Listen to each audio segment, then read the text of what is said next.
अगर आपको लगता है कि आपके हालात कमजोर हैं, आपका वक्त सही नहीं चल रहा है, तो ये वीडियो पूरा देखिएगा। आपकी जिंदगी बदल जाएगी, आपकी सोच बदल जाएगी। आज मैं बात करने जा रहा हूं उस महिला की जिनके 2 बच्चे और 1 बच्ची थी, लेकिन दोनों बच्चे जवानी में ही जिंदगी छोड़ के चले गए, जिनके पति की भी मौत हो गई, जो अंदर से टूट चुकी थी लेकिन आत्मविश्वास नहीं खोने दिया, जिन्होंने मेडिटेशन का सहारा लिया और लाइफ में इतना कमाल का बाउंस बैक किया कि वो भारत की प्रथम नागरिक चुनी जा चुकी है। वो भारत के सर्वोच्च पद पर अब आसीन हो चुकी है। नमस्ते दोस्तों, आपका स्वागत है। आप देखना शुरू कर चुके हैं लर्निंग सीरीज सीखोगे नहीं तो जीतोगे कैसे। मेरा नाम है आरजे कार्तिक और आज हम बात कर रहे हैं भारत की पहली आदिवासी महिला राष्ट्रपति श्रीमती द्रौपदी मुर्मू जी, जो आजाद भारत में पैदा होने वाली भी पहली राष्ट्रपति बन चुकी है। सबसे पहले उन्हें बहुत सारी शुभकामनाएं। उनकी जिंदगी से, उनकी जीवन कथा से सीखने के लिए काफी कुछ। जब वो झारखंड की राज्यपाल चुनी गई थी और राष्ट्रपति भवन में उस वक्त के राष्ट्रपति रामनाथ कोविंद साहब से मिलने पहुंची थी, तो शायद उन्हें अंदाजा नहीं होगा कि वही भारत की अगली राष्ट्रपति चुनी जाएंगी। आइए बात करते हैं 5 लर्निंग्स फ्रॉम श्रीमती द्रौपदी मुर्मू। सीखने वाली सबसे पहली बात है, हालातों के सामने कभी कमजोर ना बने, बल्कि उन हालातों को कारण बनाएं, ताकत बनाएं, ताकि आप जिंदगी में अच्छा रास्ता देख पाएं, अच्छे रास्ते पर चल पाएं। श्रीमती द्रौपदी मुर्मू जी, जिनका जन्म 20 जून 1958 को ओडिशा के पिछड़े जिले मयूरभंज के एक गरीब आदिवासी परिवार में हुआ। उनके पैदा होते ही समस्याएं उनके स्वागत के लिए तैयार खड़ी थी। परिवार गरीबी में जी रहा था, बहुत कम संसाधनों के बीच में जिंदगी बिता रहा था। उनके फादर का नाम बिरंची नारायण टूडू था, जो कि किसानी करते थे। अभाव में, गरीबी में इन्होंने बचपन अपना बिताया, लेकिन अपनी स्थिति को कभी भी अपनी मेहनत के आड़े नहीं आने दिया। द्रौपदी मुर्मू जी ने अपने जनपद में शुरुआती शिक्षा जो है वो प्राप्त की। उसके बाद में भुवनेश्वर के रामादेवी महिला महाविद्यालय से ग्रेजुएशन की। पढ़ाई पूरी करने के बाद अपनी बेटी को अच्छी शिक्षा देने के लिए ये टीचर बन गई और एक शिक्षक के तौर पर इन्होंने अपने करियर की शुरुआत की Shri Aurobindo integral education centre Rairangpur से।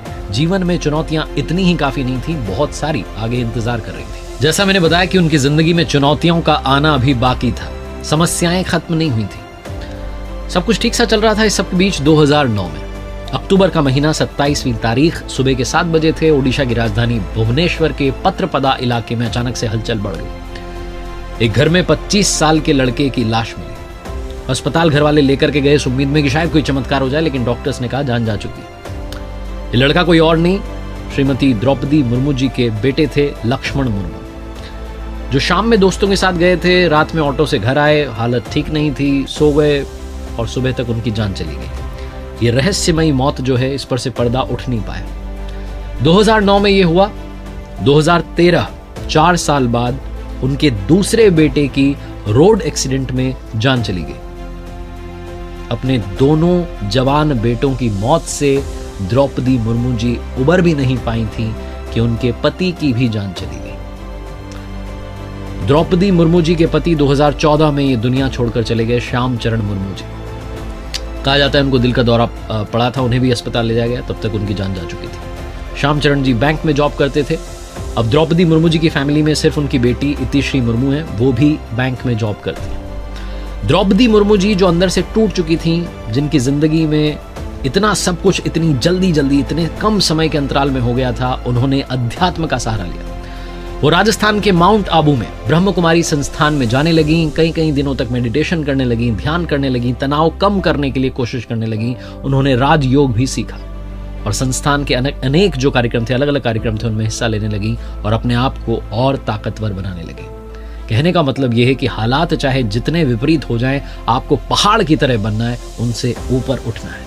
तीसरी सबसे बड़ी बात जो द्रौपदी मुर्मू जी की लाइफ हमें सिखाती है, लाइफ में आप ईमानदार रहें, अपने पैशन को फॉलो करते रहें, सही रास्ते पर चलते रहें, एक ना एक दिन आप अचीव जरूर करते हैं।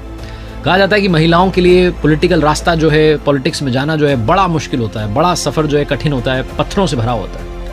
और द्रौपदी मुर्मू जी का यहाँ तक पहुंचना कोई आम बात नहीं है। दुनिया आज उनके बारे में बात कर रही है क्योंकि उन्होंने तमाम संघर्षों का सामना किया। शुरुआती दौर में अपने पॉलिटिकल करियर की शुरुआत उन्होंने बीजेपी के साथ में की थी। उड़ीसा में बीजेपी से जुड़ने के बाद में 1997 में उनको भारी जीत मिली और रायरंगपुर पंचायत से उन्होंने पार्षद का पद संभाला था। इसके बाद उनकी पार्टी ने उनके पैशन को देखते हुए उन्हें अनुसूचित जनजाति मोर्चा का वाइस प्रेसिडेंट बना दिया। 2000 से 2002 में बीजेपी और बीजेडी की जो गठबंधन की सरकार थी, उसमें वो मंत्री बनी और उसके बाद 2002 से 2004 तक फिर से वो ओडिशा की मिनिस्टर चुनी गई।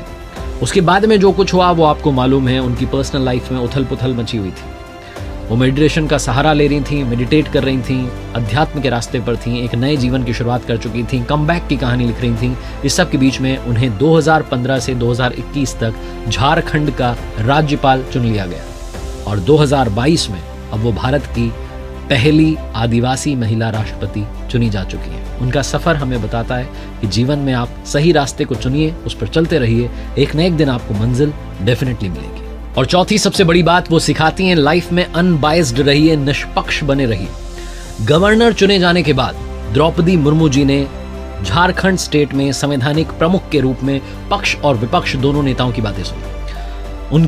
जब उनका कार्यकाल था उस वक्त राजभवन का जो द्वार था वो हर संगठन के व्यक्ति के लिए खुला रहता था। बीजेपी की जो पुरानी सरकार थी और जो झारखंड मुक्ति मोर्चा की सरकार थी, दोनों ही सरकारों को कई सारी नसीहतें द्रौपदी मुर्मू जी ने दी। बीजेपी की जो पुरानी सरकार थी वो आदिवासियों के हितों को संरक्षित करने वाले 2 महत्वपूर्ण कानून जो हैं उनमें संशोधन की कोशिश कर रही थी। विपक्षी जो नेता थे, जो पार्टियां थी, उन्होंने हंगामा किया। इस सब के बावजूद जो है वो 21 नवंबर 2016 को विधानसभा से बिल पारित उन्होंने करवा दिया और गवर्नर के पास भेज दिया, द्रौपदी मुर्मू जी के पास। 7 महीने तक उन्होंने उस पर विचार किया और उसके बाद जो उस वक्त की सरकार थी उनको वापस बिल लौटा दिया और कहा कि आप इस पर पुनर्विचार करिए। उन्होंने राज नहीं बल्कि राजधर्म निभाया। और आखिरी सीखने वाली सबसे बड़ी बात यह है कि मेमोरीज से भी आप मोटिवेट हो सकते हैं।